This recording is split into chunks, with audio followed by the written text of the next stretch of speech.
Good Morning Business, le grand entretien. Notre invité ce matin à 8h20 sur BFM Business et sur AMC Découverte avec Raphaël Legendre. Bonsoir Marianne Barbalayani, bonjour. Vous êtes présidente de l'autorité des marchés financiers. On va parler régulation, union des marchés de capitaux, profondeur des marchés européens. On va parler de la bourse parisienne, mais on va commencer par les cryptos parce qu'aux États-Unis, les banquiers dansent dans la rue. C'est ce qu'a dit Jamie Dimon, le PDG de JP Morgan. Le monde des cryptos, le monde de Wall Street s'attend à un âge d'or sans régulation. Vous avez publié en France, avec le gouverneur de la Banque de France, François Villeroy-de-Galhau, une lettre pour appeler à une supervision européenne. Est-ce qu'on est là, toujours dans le même défaut européen, on régule pendant qu'en face, ils innovent ? Alors pas du tout. D'abord parce que le marché français est attractif pour les cryptos.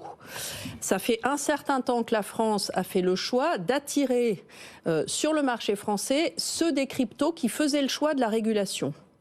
Et donc, depuis la loi Pacte, depuis 2019, on a un marché qui est régulé et qui permet donc aux investisseurs d'investir de manière sécurisée. C'est très important parce que c'est bien de danser dans la rue, c'est bien de faire tout un tas de choses. Ce qui est fondamental, c'est la confiance. Et c'est aussi le fait que les investisseurs, sur le moyen et long terme, vont s'y retrouver, vont avoir un certain niveau de protection, vont avoir une connaissance et une transparence sur les marchés, etc. Donc plus de régulation, ça peut développer mieux en Europe le marché des cryptos, si bien sûr, la régulation en matière financière, pas que pour les cryptos, d'une manière générale, c'est une manière de donner de l'attractivité au marché financier. Parce que il faut que les investisseurs s'y retrouvent, sachent qu'ils vont être correctement traités, qu'ils auront des informations correctes, transparentes, etc. et qu'ils vont pouvoir investir en connaissance de cause et à bon escient. Et pourquoi au niveau européen, Marianne Barbalayani, pourquoi l'ESMA plutôt qu'avec une régulation nationale? Alors, vous posez une bonne question, parce qu'après tout, nous, on est le plus ancien, même si c'est très récent, régulateur national à s'occuper de crypto, sur la base de la loi de 2019 que j'ai évoquée, la loi Pacte. Donc, on connaît ce secteur. La raison pour laquelle on plaide pour une supervision européenne avec le gouverneur de la Banque de France, François Villeroy-de-Galhau, je crois que c'est la première fois que les deux autorités co-signent une tribune pour appeler à une évolution sur un sujet réglementaire.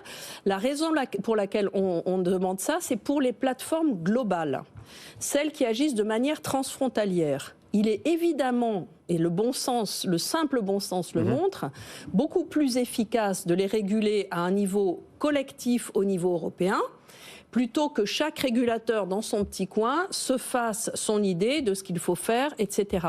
Le moment, il est lié au fait qu'on a une réglementation européenne qui s'appelle MiCA, qui rentre en vigueur et qui va justement prévoir une régulation pan-européenne des cryptos avec un certain nombre de bases communes, etc. Dans ce contexte-là, il est évident qu'il est beaucoup plus efficace que ce soit directement le régulateur européen qui s'occupe au moins des plateformes transfrontalières. Plutôt qu'une fragmentation, effectivement. Ça nous amène à l'union des marchés de capitaux. Ce sujet, Marianne Barbalayani, une union des marchés de capitaux qu'on attend depuis 15-20 ans.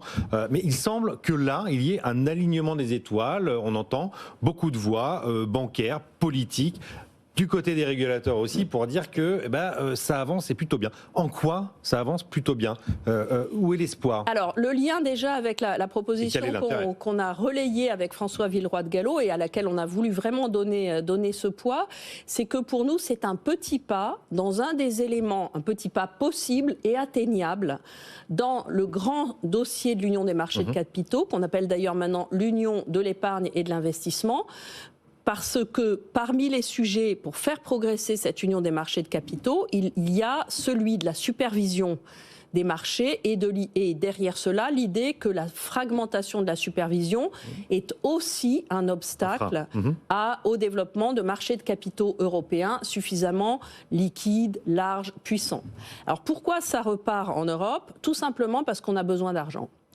Les rapports Draghi, l'État et autres, et Christian Noyer d'ailleurs a piloté aussi un rapport en France, montrent très clairement qu'on a un besoin supplémentaire d'investissement considérable en Europe pour financer la digitalisation de nos entreprises, pour financer la transition énergétique et pour financer nos industries de défense, puisqu'on est dans un contexte où l'Europe doit prendre en main son destin et doit avoir la capacité financière d'assumer ses objectifs politiques qui sont effectivement d'être une économie qui se transforme, qui innove et qui également va développer sa propre défense. C'est le discours français. Oui. Parce que ça, la France, elle le répète, elle est d'accord, elle veut faire l'union des marchés de capitaux. Si vous interrogez les Allemands, ils ne sont pas vraiment d'accord pour aller dans le même sens que nous. Stéphane Boujnah d'Euronext disait la semaine dernière sur cette antenne, il faut que la France parte toute seule, s'il le faut, n'attende pas ses alliés européens. C'est ça qu'il faut qu'on fasse ? Je ne vois pas très bien comment on pourrait partir tout seul sur un projet européen. En revanche, il faut continuer à convaincre. Ce n'est pas facile. Il faut continuer à travailler. D'ailleurs, au sein des régulateurs européens, à notre niveau, nous ne sommes pas politiques, nous ne sommes pas co-législateurs. Nous avons publié en avril dernier un rapport sur l'union des marchés de capitaux, qui est un rapport qui a réuni l'unanimité de tous les régulateurs européens, y compris nos collègues allemands, qui étaient d'ailleurs dans la task force qui a préparé ce rapport, où j'étais moi-même. Ce rapport propose un certain nombre de choses, dont effectivement une supervision plus européenne, un niveau de supervision européen renforcé, mais aussi tout un tas de propositions pour développer les marchés de capitaux, relancer par exemple la titrisation, etc. Donc, je ne dis pas que c'est facile. Je dis simplement qu'on peut le faire.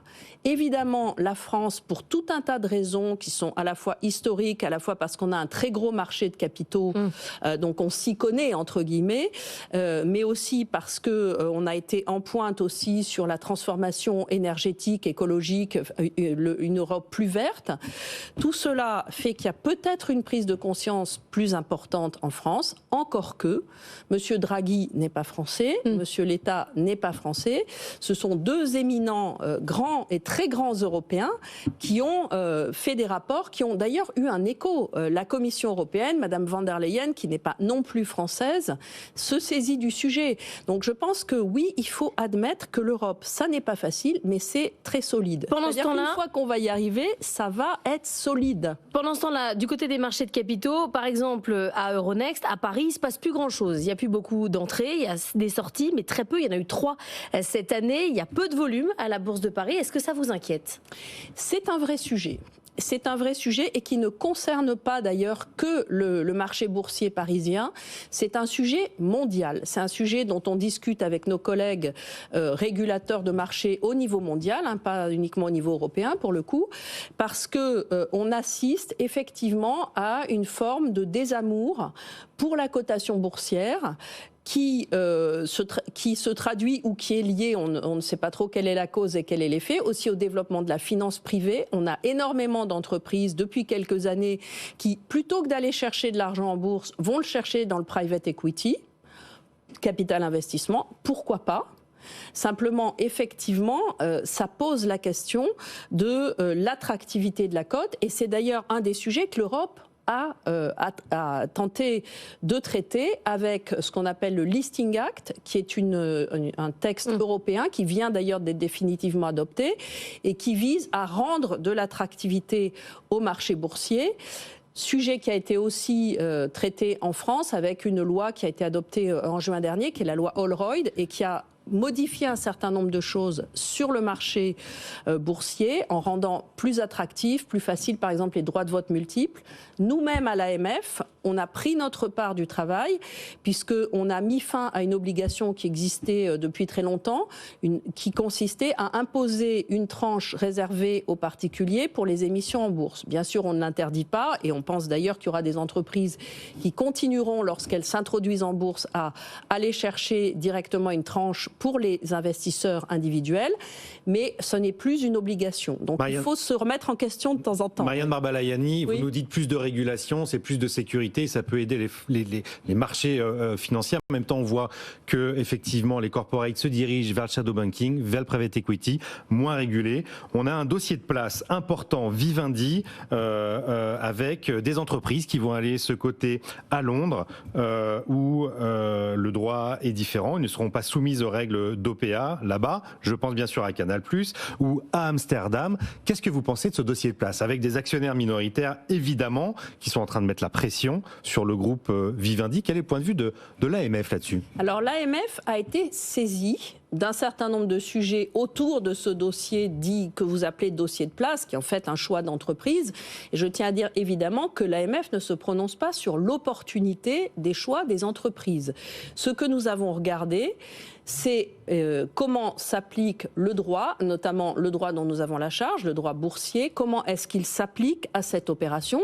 Et donc on a rendu une décision sur la demande d'ailleurs de l'entreprise, sur une partie de l'opération qui porte sur la cotation à Paris d'une partie du groupe, puisqu'en fait, pour expliquer, donc il y a un groupe qui aujourd'hui a une cotation unique, qui est Vivendi, et qui décide effectivement de coter certaines de ses filiales à différents endroits. Canal+ à Londres, Havas à Amsterdam et Hachette qui reste à Paris. Et Vivendi, mais qui restera simplement une petite holding, restera coté à Paris.